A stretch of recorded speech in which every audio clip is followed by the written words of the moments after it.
ধূমপান, মদ্যপান ও মাদক সেবন স্বাস্থ্যের পক্ষে ক্ষতিকারক।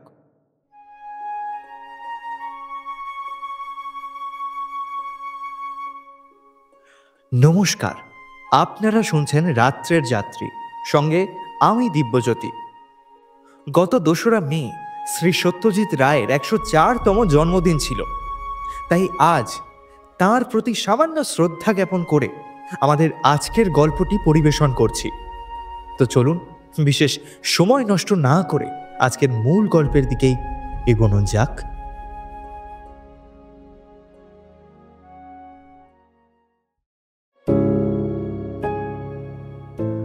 আমাদের আজকের নিবেদন শ্রী সত্যজিৎ রায়ের লেখা নীল আতঙ্ক। বাংলা চলচ্চিত্র ও সাহিত্যে মানিকবাবু তথা সত্যজিৎ রায় এক বিরাট ব্যক্তিত্ব। তার জন্ম 1921 সালের 2রা মে কলকাতায়। তিনি কলকাতার প্রেসিডেন্সি কলেজ এবং শান্তিনিকেতনে বিশ্বভারতী বিশ্ববিদ্যালয়ে পড়াশোনা করেন। কর্মজীবন একজন বাণিজ্যিক চিত্রকর হিসেবে শুরু হলেও প্রথমে কলকাতায় ফরাসি চলচ্চিত্র নির্মাতা জন রনিয়ারের সাথে সাক্ষাৎ এবং পরে লন্ডন শহরে সফররত অবস্থায় ইটালীয় নব্য বাস্তবতাবাদী চলচ্চিত্র বাইসাইকেল চোর দেখার পর তিনি চলচ্চিত্র নির্মাণে উদ্বুদ্ধ হন। তার নির্মিত প্রথম চলচ্চিত্র পথের পাঁচালী 11টি আন্তর্জাতিক পুরস্কার লাভ করে, যার মধ্যে বিখ্যাত হল 1992 সালে পাওয়া অস্কার, যা তিনি সমগ্র কর্মজীবনের স্বীকৃতি হিসাবে অর্জন করেন। 1941 সালে অ্যাবস্ট্রাকশন নামক ছোট গল্প দিয়ে সাহিত্য জগতে তার আত্মপ্রকাশ। 1961 সালে সন্দেশ পত্রিকার পুনঃপ্রকাশনায় তিনি পাকাপাকিভাবে সাহিত্য চর্চা শুরু করেন। তারপর বাকিটা ইতিহাস।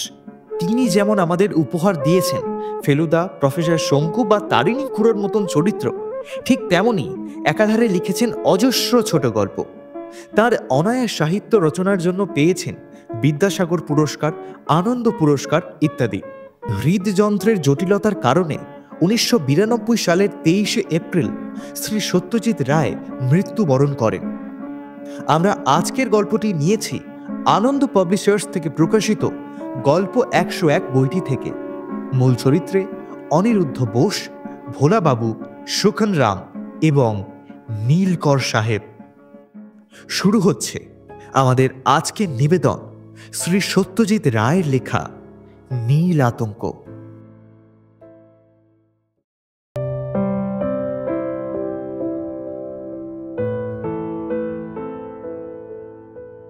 আমার নাম অনিরুদ্ধ বোস। আমার বয়স 29। এখনো বিয়ে করিনি। আজ 8 বছর হলো আমি কলকাতার একটা সদাগরি আপিসে চাকরি করছি। মাইনে যা পাই তাতে একা মানুষের দিব্যি চলে যায়। সর্দার শঙ্কর রোডে একটা ফ্ল্যাট ভাড়া নিয়ে আছি। দোতলায় 2খানা ঘর, দক্ষিণ খোলা। 2 বছরই হলো একটা অ্যাম্বাসেডর গাড়ি কিনেছি, সেটা আমি নিজেই চালাই। আপিসের কাজের বাইরে একটু আধটু সাহিত্য করার শখ আছে। আমার 3খানা গল্প বাংলা মাসিক পত্রিকায় বেরিয়েছে, চেনা মহলে প্রশংসাও পেয়েছে। তবে এটা আমি জানি যে কেবলমাত্র লিখে রোজগার করার মতো ক্ষমতা আমার নেই। গত কয়েক মাসে লেখা একদম হয়নি, তবে বই পড়েছি অনেক, আর তার সবই বাংলাদেশের নীল চাষ সম্পর্কে। এ বিষয়ে এখন আমাকে একজন অথরিটি বলা চলে। কবে সাহেবরা এসে আমাদের দেশে প্রথম নীলের চাষ শুরু করলো, আমাদের গ্রামের লোকদের ওপর তারা কিরকম অত্যাচার করত, কিভাবে নীল বিদ্রোহ হলো, আর সব শেষে কিভাবে জার্মানি কৃত্রিম উপায়ে নীল তৈরি করার ফলে এদেশ থেকে নীলের পাট উঠে গেল, এ সবই আমার নখদর্পণে। যে সাংঘাতিক অভিজ্ঞতার ফলে আমার মনে নীল সম্পর্কে এই কৌতূহল জাগল, সেটা বলার জন্যই আজ লিখতে বসেছি। এখানে আমার ছেলেবেলার কথা একটু বলা দরকার।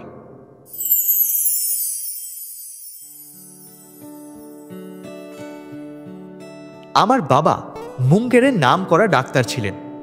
ওখানেই আমার জন্ম, আর ওখানের এক মিশনারি স্কুলে আমার ছেলেবেলার পড়াশোনা। আমার এক দাদা আছেন, আমার চেয়ে বয়সে 5 বছরের বড়। তিনি বিলেতে গিয়ে ডাক্তারি পাশ করে লন্ডনের কাছে গোল্ডার্স গ্রিন বলে একটা জায়গায় হাসপাতালের সঙ্গে যুক্ত হয়ে কাজ করছেন। দেশে ফেরার বিশেষ ইচ্ছে আছে বলে মনে হয় না। আমার যখন 16 বছর বয়স তখন বাবা মারা যান। তার কয়েক মাস পরেই আমি মাকে নিয়ে কলকাতায় এসে আমার বড় মামার বাড়িতে উঠি। মামার বাড়িতে থেকেই আমি সেন্ট জেভিয়ার্স থেকে বিএ পাশ করি। তারপর একটা সাময়িক ইচ্ছে হয়েছিল সাহিত্য হওয়ার, কিন্তু মায়ের ধমকানিতে চাকরির চেষ্টা দেখতে হলো। বড় মামার সুপারিশেই চাকরিটা হলো, তবে আমারও যে কিছুটা কৃতিত্ব ছিল না তা নয়। ছাত্র হিসাবে আমার রেকর্ডটা ভালোই, ইংরেজিটাও বেশ গড়গড় করে বলতে পারি। আর তাছাড়া আমার মধ্যে একটা আত্মনির্ভরতা ও স্মার্টনেস আছে, যেটা ইন্টারভিউয়ের সময় আমাকে নিশ্চয়ই সাহায্য করেছিল। মুঙ্গেরে ছেলেবেলার কথাটা বললে হয়তো আমার চরিত্রের একটা দিক বুঝতে সাহায্য করবে। কলকাতায় এক নাগারে বেশি দিন থাকতে আমার প্রাণ হাঁপিয়ে ওঠে। এত লোকের ভিড়, ট্রাম বাসের ঘরঘরানি, এত হই হল্লা, জীবন ধারণের এত সমস্যা, মাঝে মাঝে ইচ্ছে করে এইসবের থেকে ছুটে বেরিয়ে চলে যায়। আমার গাড়িটা কেনার পর কয়েকবার এটা করেওছি। ছুটির দিনে একবার ডায়মন্ড হারবারে, একবার পোর্ট ক্যানিং, আর একবার দমদমের রাস্তা দিয়ে সেই একেবারে হাসনাবাদ পর্যন্ত ঘুরে এসেছি। একাই গিয়েছি প্রতিবার, কারণ এ ধরনের আউটিংয়ে উৎসাহ প্রকাশ করবার মতো কাউকে আমি খুঁজে পাইনি। এ থেকে বোঝাই যাবে যে কলকাতা শহরে সত্যি করে বন্ধু বলতে আমার তেমন কেউ নেই। তাই প্রমোদের চিঠিটা পেয়ে মনটা খুশিতে ভরে উঠল। প্রমোদ ছিল আমার মুঙ্গেরের সহপাঠী। আমি কলকাতায় চলে আসার পর বছর চারেক আমাদের মধ্যে চিঠি লেখালেখি চলেছিল। তারপর বোধহয় আমার দিক থেকেই সেটা বন্ধ হয়ে যায়। হঠাৎ একদিন আপিস থেকে ফিরতেই চাকর গুরুদাস বলল, মামার বাড়ি থেকে লোক এসে একটা চিঠি দিয়ে গেছে। খামের ওপর লেখা দেখেই বুঝলাম প্রমোদ। দুমকা থেকে সে লিখছে, জঙ্গলি অফিসে চাকরি করছি, কোয়ার্টার্সও আছে, দিন সাতেকের ছুটি নিয়ে চলে আয়।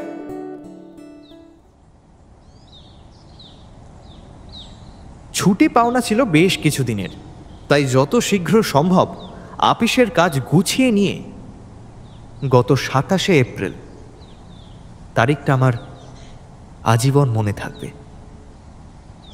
তল্পি তল্পা গুটিয়ে কলকাতার জঞ্জাল ও জঞ্জাট পিছনে ফেলে রওনা দিলাম দুমকার উদ্দেশ্যে। প্রমোদ অবশ্যই মোটর যোগে দুমকা যাওয়ার কথা একবারও বলেনি, ওটা আমারই আইডিয়া। 200 মাইল রাস্তা, বড়জোর 5-5.5 ঘন্টার ধাক্কা। বেলা 10টার মধ্যে ভাত খেয়ে বেরিয়ে পড়ব, আর দিনের আলো থাকতে থাকতেই পৌঁছে যাব, এই ছিল আমার মতলব। কাজের বেলা গোড়াতেই একটা হোঁচট খেতে হলো। রান্না তৈরি ছিল ঠিক সময়, কিন্তু ভাত খেয়ে সবে মুখে পানটা পুড়েছি, এমন সময় বাবার পুরনো বন্ধু মোহিত কাকা এসে হাজির। একে ভার্তিক লোক, তার উপর প্রায় 10 বছর পরে দেখা। মুখ ফুটে কিছু বলতেই পারলাম না যে আমার তাড়া আছে। ভদ্রলোককে চা খাওয়াতে হলো, তারপর ঝাড়া 1 ঘন্টা ধরে তার সুখ দুঃখের কাহিনী শুনতে হলো। মোহিত কাকাকে বিদায় দিয়ে গাড়িতে মাল তুলে যখন নিজে উঠতে যাচ্ছি, তখন দেখি আমার একতলার ভাড়াটে ভোলাবাবু তার 4 বছরের ছেলে পিন্টুর হাত ধরে কোত্থেকে যেন বাড়ি ফিরছেন। আমাকে দেখে তিনি জিজ্ঞেস করলেন, একা একা কোথায় পাড়ি দিচ্ছেন? আমার উত্তর শুনে ভদ্রলোক একটু উদ্বিগ্নভাবেই বললেন, এতটা পথ মোটরে একা যাবেন? অন্তত এই ট্রিপটার জন্য একটা ড্রাইভারের বন্দোবস্ত করলে ভালো হতো না? আমি বললাম, চালক হিসাবে আমি খুবই হুঁশিয়ার, আর আমার যত্নের ফলে গাড়িটাও প্রায় নতুনই রয়েছে, তাই ভাবনার কিছু নেই। ভদ্রলোক বেস্ট অফ লাক বলে ছেলের হাত ধরে বাড়ির ভিতর ঢুকে পড়লেন। গাড়িতে স্টার্ট দেওয়ার আগে হাত ঘড়ির দিকে চেয়ে দেখলাম, বেলা 11:15।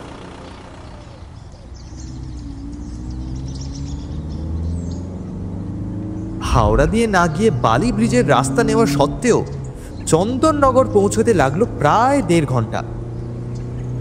এই 30টা মাইল পেরোতে এত ঝক্কি, রাস্তা এত বাজে ও আনরোম্যান্টিক যে মোটর যাত্রার প্রায় 16 আনা উৎসাহই উবে যায়।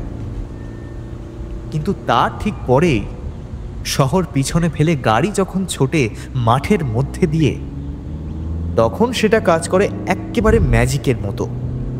মন তখন বলে, এর জন্যই তো আশা।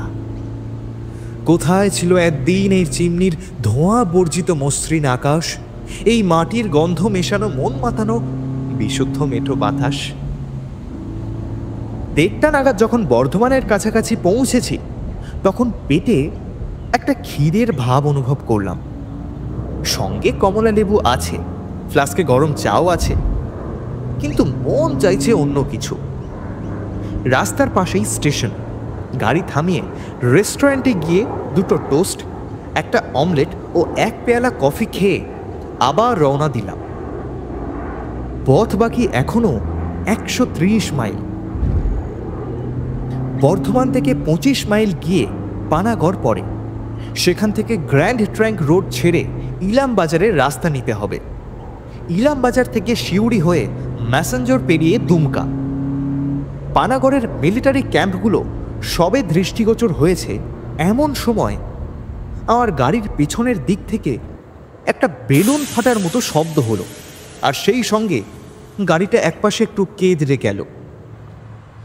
কারণ অবশ্যই সহজেই বোধগম্য। গাড়ি থেকে নেমে সামনের দিকে চেয়ে বুঝলাম শহর এখনো কয়েক মাইল দূরে। কাছাকাছির মধ্যে মেরামতির দোকানের আশাটা মন থেকে মুছে ফেলতে হবে। সঙ্গে যে স্টেপনি ছিল না তা নয়, আর জ্যাক দিয়ে গাড়ি তুলে ফাটা টায়ার খুলে ফেলে তার জায়গায় নতুন টায়ার পরানো আমার অসাধ্য কিছু নয়। তবু এক্ষেত্রে পরিশ্রম এড়ানোর ইচ্ছেটা অস্বাভাবিক নয়।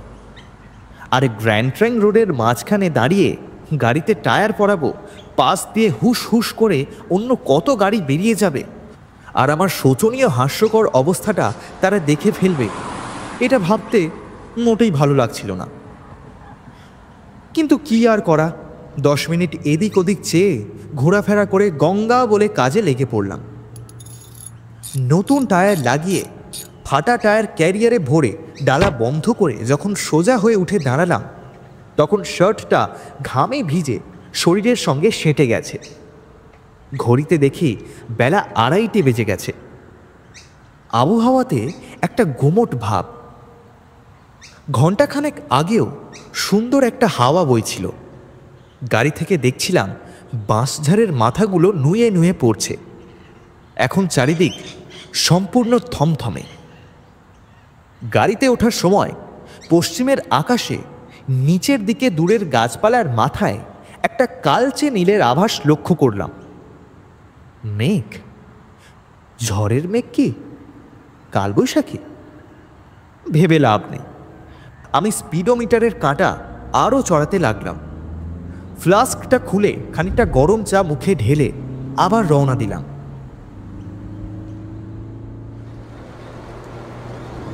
ইলাম বাজার পেরোতে না পেরোতেই ঝড়টা এসে পড়ল।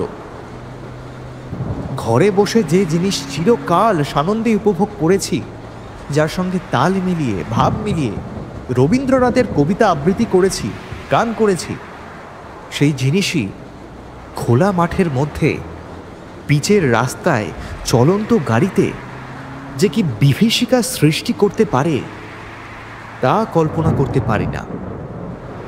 ওটাকে প্রকৃতির একটা শয়তানি বলে মনে হলো। অসহায় মানুষকে এক নির্মম রসিকতায় নাজেহাল করার ভাব নিয়ে যেন এই বাজের খেলা।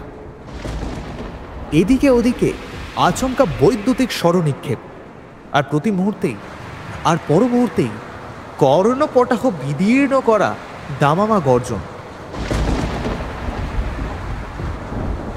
এক এক সময় মনে হচ্ছে যে আমার এই নিরীহ অ্যাম্বাসেডর গাড়িকেই তাক করে বিদ্যুৎ বাণ নিক্ষিপ্ত করা হচ্ছে, এবং আর একটু মনোযোগ দিয়ে কাজটা করলেই লক্ষ্যভেদ হয়ে যাবে। এই দুর্যোগের মধ্যে কোনো মতে যখন শিউড়ি ছাড়িয়ে ম্যাসেঞ্জরের পথে পড়েছি, তখন হঠাৎ একটা বিস্ফোরণের শব্দ হলো, যেটাকে কোনো মতেই বজ্রপাত বলে ভুল করা চলে না। বুঝলাম আমার গাড়ির আরেকটি টায়ার কাজে ইস্তফা দিলেন। আমি হাল ছেড়ে দিলাম। মুষলধারে বৃষ্টি হচ্ছে। ঘড়িতে 5:30। গত 20 মাইল স্পিডোমিটারের কাঁটাকে 15 থেকে 25-এর মধ্যে রাখতে হয়েছে, না হলে এতক্ষণ ম্যাসেঞ্জর ছাড়িয়ে যাওয়ার কথা। কিন্তু কোথায় এসে পৌঁছলাম? সামনের দিকে চেয়ে কিছুই বোঝার উপায় নেই। কাঁচের ওপর অবিরাম জলপ্রপাত। ওয়াইপারটা সপাত সপাত করে শব্দ করে চলেছে, কিন্তু সেটাকে কাজ না বলে খেলা বলাই ভালো। নিয়ম মতো এপ্রিল মাসে এখনো সূর্যের আলো থাকবার কথা, কিন্তু ভাব দেখে মনে হয় রাত হলো বলে। আমার ডান পাশের দরজাটা একটু ফাঁক করে বাইরের দিকে চাইলাম। যা দেখলাম তাতে মনে হলো কাছাকাছির মধ্যে ঘন বসতি না থাকলেও দু একটা পাকা বাড়ি যেন গাছপালার ফাঁক দিয়ে দেখা যাচ্ছে। গাড়ি থেকে নেমে যে একটু এদিক ওদিক ঘুরে দেখব তারও উপায় নেই। তবে সেটা না দেখেও যে জিনিসটা বলা যায় সেটা হলো এই যে মাইল খানেকের মধ্যে বাজার বা দোকান বলে কোনো পদার্থ নেই, আর আমার সঙ্গে বাড়তি টায়ারও আর নেই। মিনিট 15 গাড়িতে বসে থাকার পর একটা প্রশ্ন মনে জাগলো। এতখানি সময়ের মধ্যে একটি গাড়ি বা একটি মানুষও আমার গাড়ির পাশ দিয়ে গেল না। তবে কি ভুল রাস্তায় এসে পড়েছি? সঙ্গে রোড ম্যাপ আছে, সিউড়ি পর্যন্ত ঠিকই এসেছি জানি, কিন্তু তারপরে যদি কোনো ভুল রাস্তায় মোড় ঘুরে থাকি, এই চোখ ধাঁধানো বৃষ্টিতে সেটা খুব অস্বাভাবিক নয়। কিন্তু যদি ভুল করে থাকিও বা, এটা তো আফ্রিকা বা দক্ষিণ আমেরিকার জঙ্গল নয় যে দিশেহারা হয়ে পড়তে হবে। যেখানেই এসে থাকি না কেন এটা বীরভূমেরই মধ্যে, আর শান্তিনিকেতন থেকে মাইল 50-এর বেশি দূর নয়। বৃষ্টি থামলেই সব মুশকিল আসান হয়ে যাবে। এমনকি হয়তো মাইল খানেকের মধ্যে একটা গাড়ি মেরামতের দোকানও পেয়ে যাব। পকেট থেকে হুইলসের প্যাকেট আর দেশলাই বার করে একটা সিগারেট ধরালাম। ভোলাবাবুর কথা মনে পড়ল। ভদ্রলোক নিশ্চয়ই ভুক্তভোগী, নইলে এমন খাঁটি উপদেশ দেন কি করে? ভবিষ্যতে একটা তন্দ্রার ভাব এসে গিয়েছিল। হঠাৎ হর্নের শব্দে সজাগ হয়ে উঠে বসলাম। বৃষ্টিটা একটু ধরেছে, তবে অন্ধকারে গাঢ়তর। পিছন ফিরে দেখি একটা লরি এসে দাঁড়িয়েছে। হর্ন দিচ্ছে কেন? আমি কি রাস্তার পুরোটা দখল করে আছি নাকি? দরজা খুলে নেমে দেখি লরির কোনো দোষ নেই। টায়ার ফাটার সময় গাড়িটা খানিকটা ঘুরে গিয়ে রাস্তার পুরোটা না হলেও প্রায় আধখানা আটকে রেখেছে। লরি যাওয়ার জায়গা নেই। গাড়ি সাইড कीजिए, সাইড कीजिए। আমার অসহায় ভাব দেখেই বোধহয় পাঞ্জাবি ড্রাইভারটি নেমে এলেন। क्या हुआ, পাংচার? আমি ফরাসি কায়দায় কাঁধ দুটোকে একটু উঁচিয়ে আমার শোচনীয় অবস্থা বুঝিয়ে দিলাম। বললাম, আপনি যদি একটু হাত লাগান তাহলে এটাকে একপাশে সরিয়ে আপনার যাওয়ার জায়গা করে দিতে পারি। এবার লরি থেকে পাইজি সহকারী নেমে এলেন। 3 জনে ঠেলে স্টিয়ারিং ঘুরিয়ে গাড়িটাকে একপাশে করে দিলাম। তারপর জিজ্ঞেস করে জানলাম যে এটা দুমকার রাস্তা নয়, অর্থাৎ আমি ভুল পথে এসে গেছি। তবে সেটা মাইল 3-এর বেশি নয়। কাছাকাছির মধ্যে সারানোর কোনো দোকান নেই। লরি চলে গেল। তার ঘর ঘর শব্দ মিলিয়ে আসার সঙ্গে সঙ্গে একটা বিশাল নৈশব্দের সৃষ্টি হলো, আর আমি বুঝলাম যে আমি অকুল পাথারে পড়েছি। আজ রাত্রের মধ্যে দুমকা পৌঁছনোর বিন্দু মাত্র সম্ভাবনা নেই, এবং রাতটা যে কিভাবে কাটবে তারও কোনো ইঙ্গিত নেই। আশেপাশের ডোবা থেকে ব্যাঙের কোরাস আরম্ভ হয়েছে। বৃষ্টিটা কমের দিকে। অন্য সময় হলে মাটির সোঁদা গন্ধে মনটা মেতে উঠত, কিন্তু এই অবস্থায় তা হবার জোর নেই। আমি বাধ্য হয়ে আবার গাড়িতে উঠলাম, কিন্তু তাতেই বা কি লাভ? হাত পা ছড়িয়ে আরাম করার পক্ষে অ্যাম্বাসাডার গাড়ির মতো অনুপযুক্ত আর কিছু আছে কি? বোধহয় না। আরেকটা সিগারেট ধরাতে যাব এমন সময় হঠাৎ পাশের জানলা দিয়ে একটা ক্ষীণ আলো এসে স্টিয়ারিং হুইলটার ওপর পড়ল। আবার দরজা খুলে গলা বাড়িয়ে দেখি গাছের ফাঁক দিয়ে একটা আলোর চতুষ্কোণ দেখা যাচ্ছে। বোধহয় জানালা। ধোঁয়ার কারণ আগুন, কেরোসিনের আলোর কারণ মানুষ।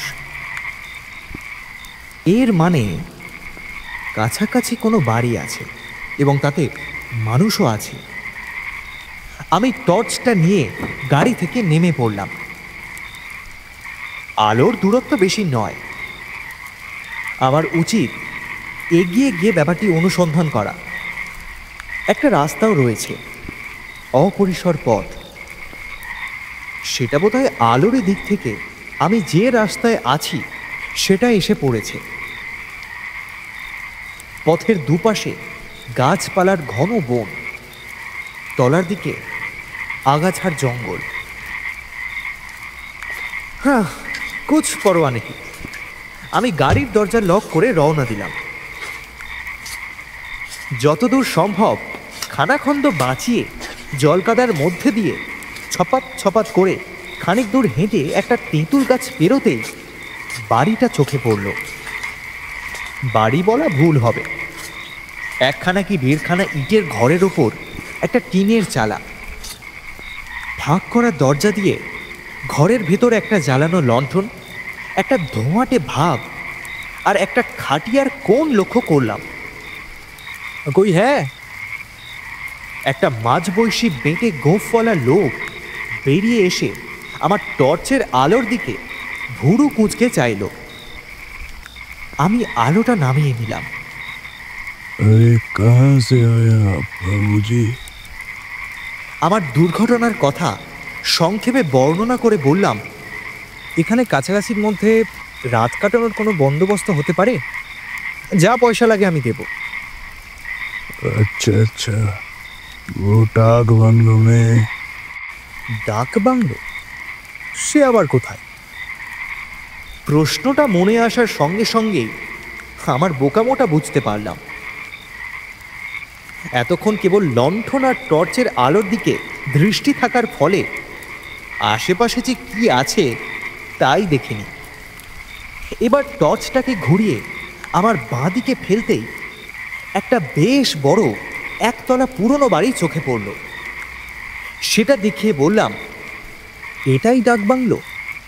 हाँ बाबू हाँ, लेकिन इस तरह उस तरह कुछ नहीं है और खाना भी नहीं मिलेगा। সে ঠিক আছে, বিছানা আমার সঙ্গেই আছে। খাট হবে তো? हाँ खटिया होगा। বেশ। আর তোমার ঘরে তো উনুন ধরিয়েছো দেখছি, তুমি নিজে খাবে নিশ্চয়ই। লোকটা হেসে ফেলল। তার হাতের সেঁকা মোটা রুটি আর তার বউয়ের রান্না উড়ুদ কি ডাল কি আমার চলবে? বললাম, খুব চলবে। সব রকম রুটিই আমার চলে, আর উড়ুদ কা ডাল তো আমার অতি প্রিয় খাদ্য। এককালে কি ছিল জানি না, এখন নামেই ডাক বাংলো। তবে পুরনো সাহেবী আমলের বাড়ি, তাই ঘরের সাইজও বড় আর সিলিংটাও পেল্লায় উঁচু। আসবাব বলতে একটা পুরনো নেয়ারের খাট, একপাশে একটা টেবিল আর তার সামনে হাতল ভাঙা একটা চেয়ার। চৌকিদার আমার জন্য একটা লণ্ঠন জ্বালিয়ে এনে টেবিলের উপর রাখলো। আমি বললাম, তা তোমার নাম কি হে? हमारा नाम सुखन राम बाबूजी। এ বাংলোয় লোকজন কখনো এসেছে না আমিই প্রথম? বুঝলাম সুখান রামের রসবোধ আছে। সে হেসে ফেলল। আমি বললাম, ভূত টুত নেই তো? আরে রাম রাম, কত লোক ইতিহাসে থেকে গেছে, কই এমন অপবাদ তো কেউ দেয়নি বাবু। এই কথায় একটুও যে আশ্বস্ত হইনি তা বলতে পারি না। ভূতে বিশ্বাস করি বা না করি, এটুকু অন্তত জানি যে যদি ভূত থাকেই এ বাংলোতে, তাহলে সে সব সময়ই থাকবে, আর না থাকলে কোনো সময় থাকবে না। এটা কতদিনের পুরনো বাড়ি? সুখান আমার বেডিং খুলে দিতে দিতে বলল, पहले ये नील कोठी था, एक एक नील का फैक्ट्री भी था नजदीक में, उसका एक चिमनी अभी तक खड़ा है और सब टूट गया। এই অঞ্চলে যে এককালে নীলের চাষ হতো সেটা জানতাম। মুঙ্গেরের আশেপাশেও ছেলেবেলায় পুরনো ভাঙা নীল কুঠি দেখেছি।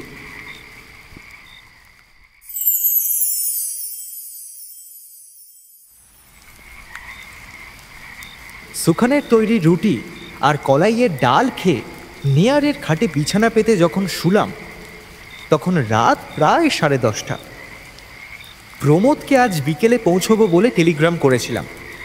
ও একটু চিন্তিত হবে অবশ্যই, কিন্তু সে নিয়ে ভেবে লাভ নেই। একটা আস্তানা যে পেয়েছি এবং বেশ সহজেই পেয়েছি, সেটা তো কম ভাগ্যের কথা নয়। ভবিষ্যতে ভোলাবাবুর উপদেশ মেনে চলব, উচিত শিক্ষা হয়েছে আমার। তবে এটাও ঠিক যে এমনি শেখার চেয়ে ঠকে শেখার দাম অনেক বেশি। লণ্ঠনটা পাশের বাথরুমে রেখে এসেছি। দরজার ফাঁক দিয়ে যেটুকু আলো এসেছে তাই যথেষ্ট। ঘরে বেশি আলো থাকলে আমার আবার ঘুম আসে না। অথচ এখন যে জিনিসটা সবচেয়ে বেশি দরকার সেটা হলো ঘুম। গাড়ি থেকে জিনিসপত্র সব বার করে নিয়ে সেটা লক করে এসেছি বলাই বাহুল্য। এটুকু জোর গলায় বলতে পারি যে আজকালকার দিনে কলকাতার রাস্তায় গাড়ি ফেলে রাখা যতটা বিপজ্জনক, গ্রামের রাস্তায় তার চেয়ে হয়তো কিছুটা কম।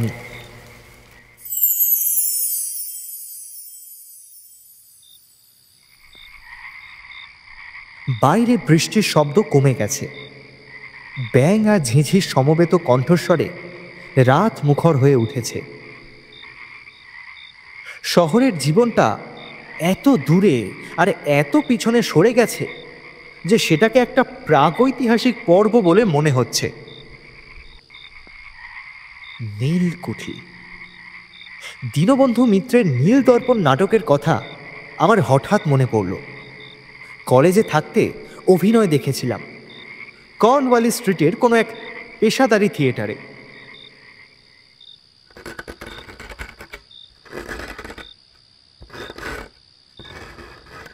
ঘুমটা হঠাৎ ভেঙে গেল। কতক্ষণ পরে তা জানি না। দরজায় একটা খচমচ শব্দ হচ্ছে। ভেতরে হুড়কো দেওয়া। বুঝলাম বাইরে থেকে কুকুর বা শেয়াল জাতীয় একটা কিছু নখে দিয়ে সেটাকে আঁচড়াচ্ছে। মিনিট খানেক পরে আওয়াজটা থেমে গেল। আবার সব চুপচাপ। আমি চোখ বুঝলাম, কিন্তু সে অল্পক্ষণের জন্য।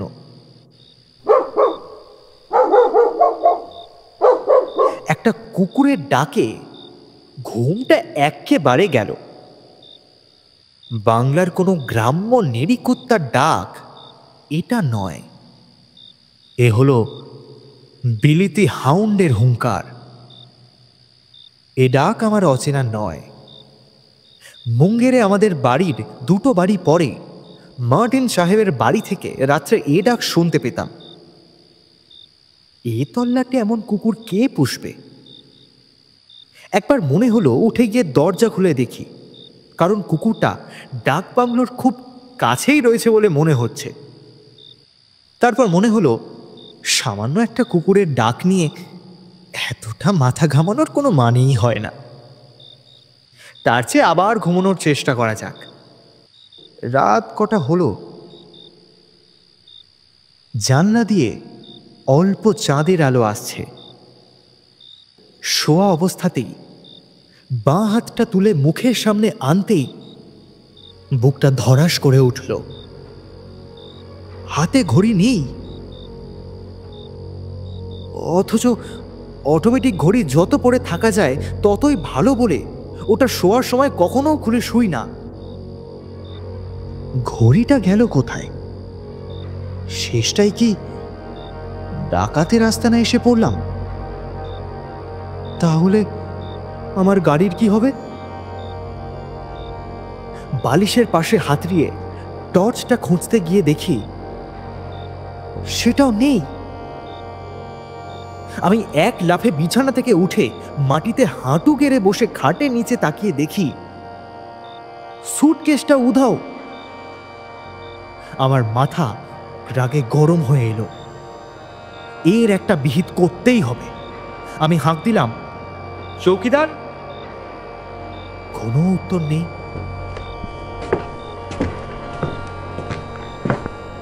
বারান্দায় যাব বলে দরজার দিকে এগিয়ে খেয়াল হলো যে হুড়কোটাকে ঠিক যেমন ভাবে লাগিয়ে শুয়েছিলাম সেটা ঠিক তেমনই আছে, জানলাতেও গরাদ। তবে চোর এলো কোথা দিয়ে?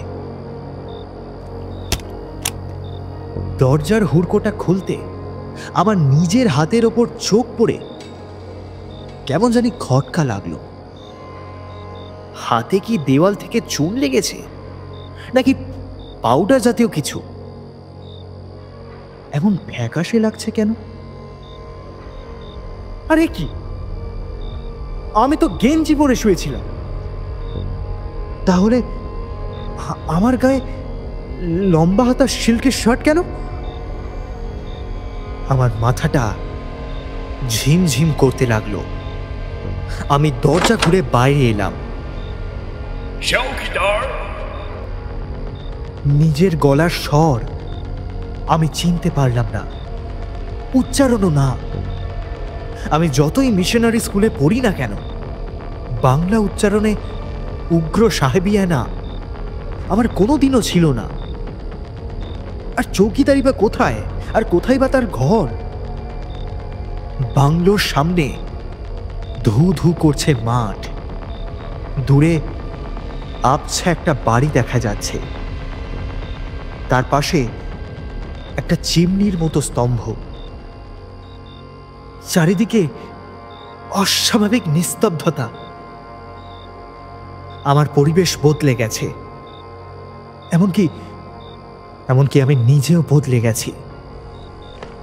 ঘর্মাক্ত অবস্থায় ঘরে ফিরে এলাম। চোখটা অন্ধকারে অভ্যস্ত হয়ে গিয়েছে। ঘরের সবকিছুই এখন আমি স্পষ্ট দেখতে পাচ্ছি। খাট আছে, তাতে মশারি নেই, অথচ আমি দিব্যি মশারি টাঙিয়ে শুয়েছিলাম। বালিশে যেটা রয়েছে সেটাও আমার নয়, আমারটা ছিল সাধারণ। আর এটার পাশে বাহারের কুঁচি দেওয়া বর্ডার। খাটের ডান দিকের দেওয়ালের সামনে সেই টেবিল, সেই চেয়ার, কিন্তু তাতে প্রাচীনত্বের কোনো চিহ্ন নেই। আবছা আলোতেও তার বার্নিশ করা কাঠটা চকচক করছে। টেবিলের উপর রাখা রয়েছে, না লণ্ঠন নয়, বাহারের শেডওয়ালা কাজ করা কেরোসিন ল্যাম্প। আরও জিনিসপত্র রয়েছে ঘরে, সেগুলো ক্রমে দৃষ্টিগোচর হলো। এক কোনায় দুটো ট্রাঙ্ক,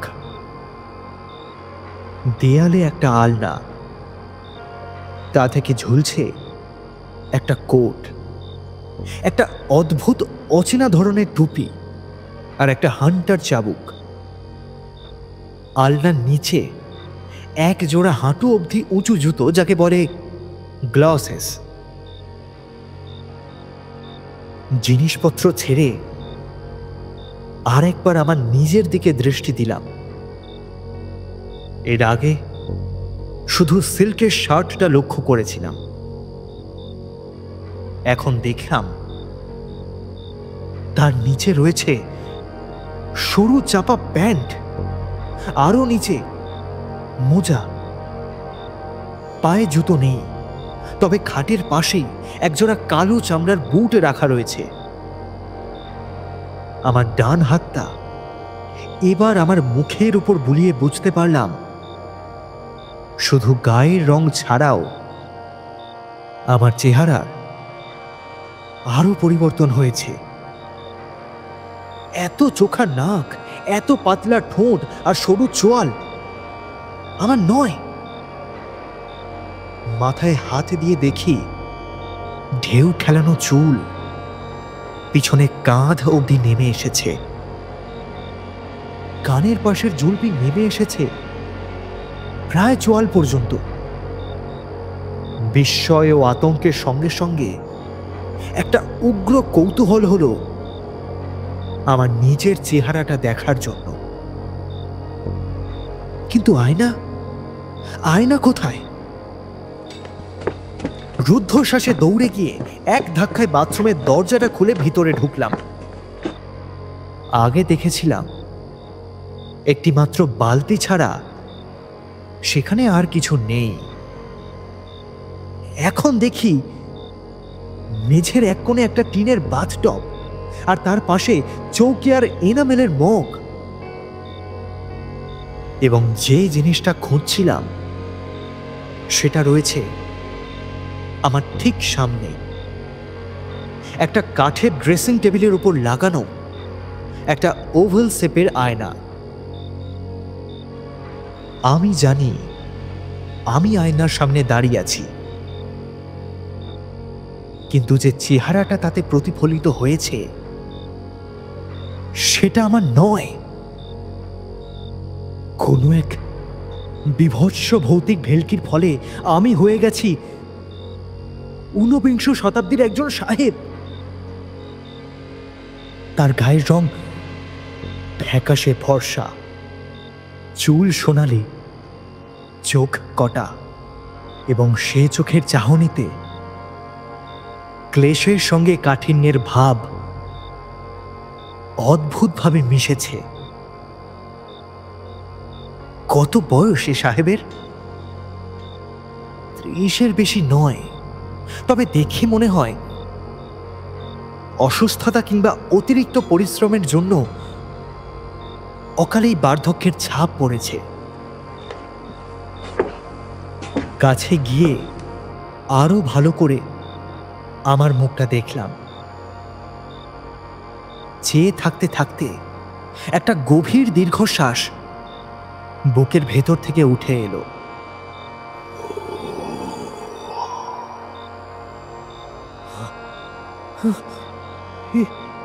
এ কণ্ঠস্বর আমার নয়। এই দীর্ঘশ্বাসও সাহেবেরই মনের ভাব ব্যক্ত করছে, আমার নয়। এরপরে যা ঘটল তাতে বুঝলাম যে শুধু গলার স্বরই নয়, আমার হাত পা সবই অন্য কারোর অধীনে কাজ করছে। কিন্তু আশ্চর্য এই যে আমি অনিরুদ্ধ বোস যে বদলে গেছি সে জ্ঞানটা আমার আছে, অথচ এই পরিবর্তনটা ক্ষণস্থায়ী না চিরস্থায়ী, এ থেকে নিজের অবস্থায় ফিরে আসার কোনো উপায় আছে কিনা তা আমার জানা নেই।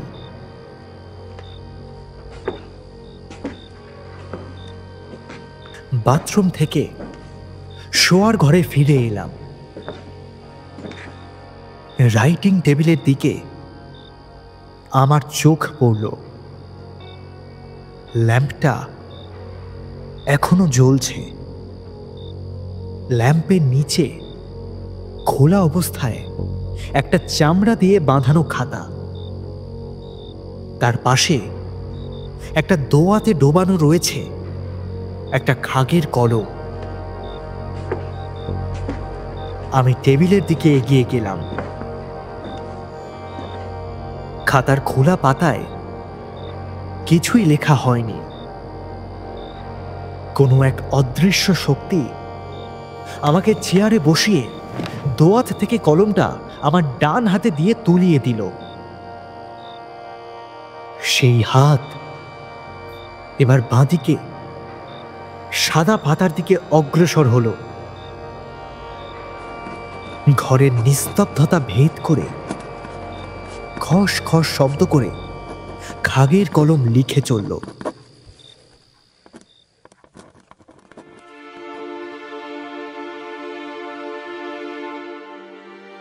27 এপ্রিল 1868। কানের কাছে আবার সেই রাক্ষসে মশার বিনবুননি আরম্ভ হয়েছে। শেষটায় এই সামান্য একটা পোকার হাতে আমার মতো একটা জাঁচডেল ব্রিটিশারকে পরাহত হতে হলো। ভগবানের এই কেমন বিধি! এরিক পালিয়েছে, পার্সি আর টোনিও আগেই ভেগেছে। আমার বোধহয় এদের চেয়েও বেশি টাকার লোক, তাই বারবার ম্যালেরিয়ার আক্রমণ সত্ত্বেও নীলের মোহ কাটাতে পারিনি। না, শুধু তাই নয়, ডায়েরিতে মিথ্যে কথা বলা পাপ। আর একটা কারণ আছে, আমার দেশের লোক আমাকে হাড়ে হাড়ে চেনে। সেখানে থাকতেও তো কম কুকীর্তি করিনি, আর তারা সে কথা ভুলেও নি। মেরি আর আমার 3 বছরের শিশু সন্তান টবির কবরের পাশেই আমার স্থান হবে। এত অত্যাচার করেছি এখানকার স্থানীয় নেটিভদের উপর যে আমার মৃত্যুতে চোখের জল ফেলার মতো একটি লোকও নেই এখানে। এক যদি মির্জান কাঁদে, আমার বিশ্বস্ত অনুগত বেয়ারা মির্জান। আর রেক্স, আসল ভাবনা তো রেক্সকে নিয়েই। হায় প্রভুভক্ত কুকুর, আমি মরে গেলে তোকে এরা আর আস্ত রাখবে না রে। হয় ঢিল মেরে, না হয় লাঠির বাড়ি মেরে তোর প্রাণ শেষ করবে এরা।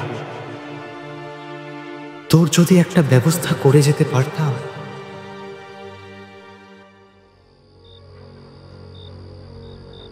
আর লিখতে পারলাম না, আমার হাত কাঁপছে।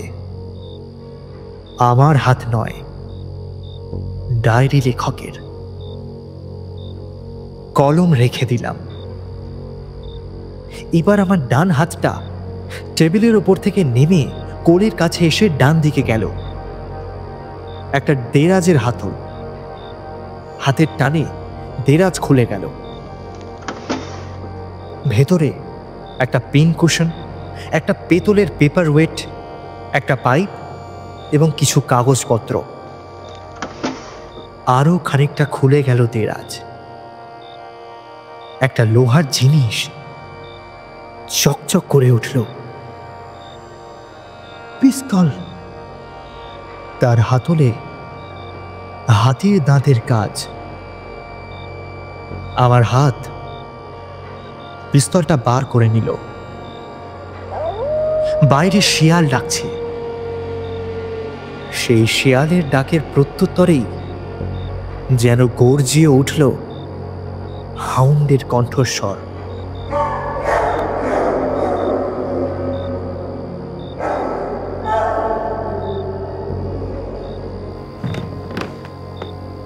চেয়ার ছেড়ে উঠে দরজার দিকে গেলাম। দরজা খুলে বাইরে সামনের মাঠে চাঁদের আলো। বাংলোর বারান্দা থেকে হাত 20 দূরে ছাই রঙের একটা প্রকাণ্ড গ্রে হাউন্ড ঘাসের ওপর দাঁড়িয়ে আছে। আমি বাইরে আসা মাত্র আমার দিকে ফিরে লেজ নাড়তে লাগলো। সেই গম্ভীর ইংরেজ কণ্ঠস্বর। দূরে বাঁশবন ও নীলের ফ্যাক্টরির দিক থেকে ডাকটা প্রতিধ্বনিত হয়ে এলো।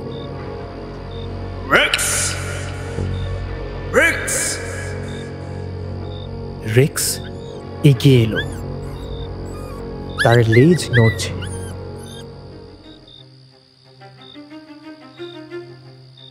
ঘাস থেকে বারান্দায় ওঠার সঙ্গে সঙ্গে আমার ডান হাত কোমরের কাছে উঠে এলো। পিস্তলের মুখ কুকুরের দিকে। রেক্স যেন থমকে গেল। তার জ্বলন্ত চোখে একটা অবাক ভাব। আমার ডান তর্জনে পিস্তলের ঘোড়া টিপে দিল। বিস্ফোরণের সঙ্গে একটা চোখ ঝলসানো আলো, একটা ধোঁয়া আর চারিদিকে ছড়িয়ে পড়া বারুদের গন্ধ।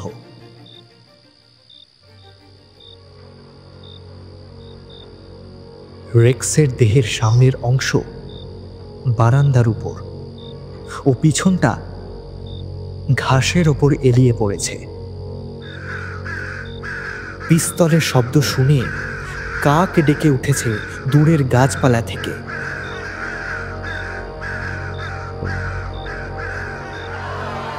ফ্যাক্টরির দিক থেকে কিছু লোক যেন ছুটে আসছে বাংলোর দিকে। ঘরে ফিরে এসে দরজায় হুড়কো লাগিয়ে খাটের উপর আমি বসে পড়লাম। বাইরে লোকের গোলমাল ক্রমশই আমার দরজার দিকে এগিয়ে আসছে। পিস্তলের নলটা ধীরে ধীরে আমার কানের পাশে ঠেকাতে বুঝলাম সেটা বেশ গরম। তারপর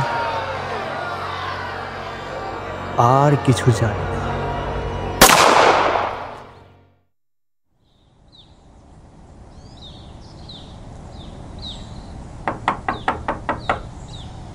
चाली आया बाबूजी।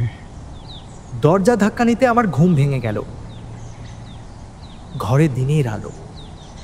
চিরকালের অভ্যাস মতো আমার দৃষ্টি আপনা থেকেই বাঁ হাতের কবজির দিকে চলে গেল।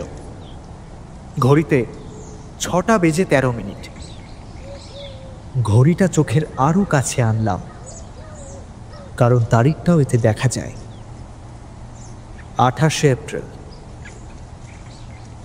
বাইরে থেকে সুখনরাম বলছে, बाबूजी आपका गाड़ी भी ठीक हो गया। বীরভূমের নীলকর সাহেবের মৃত্যু শতবার্ষিকীতে আমার অভিজ্ঞতার কথা কি কেউ বিশ্বাস করবে?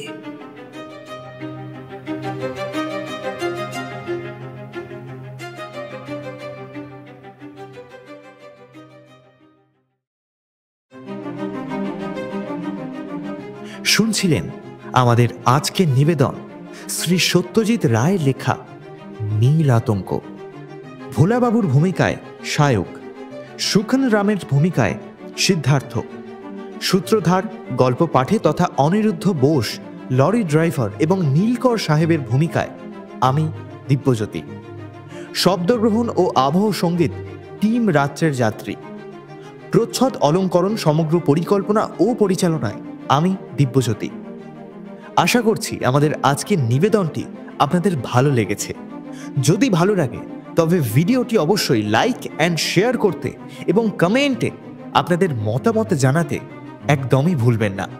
আমাদের আগামী কাজগুলি সম্পর্কে সমস্ত আপডেটস পেতে আমাদের ইনস্টা হ্যান্ডেলটিকে ফলো করতে পারেন। যদি চ্যানেলে নতুন হয়ে থাকেন তবে সাবস্ক্রাইব করে আমাদের পাশে থাকবেন, যাতে আগামী দিনগুলিতে আরও ভালো ভালো গল্প নিয়ে আসতে পারি। দেখা হচ্ছে খুব তাড়াতাড়ি আবারও কোনো নতুন এক গল্প নিয়ে। ততদিন সকলে সুস্থ থাকুন, ভালো থাকুন এবং ভালো রাখুন। শুভরাত্রি।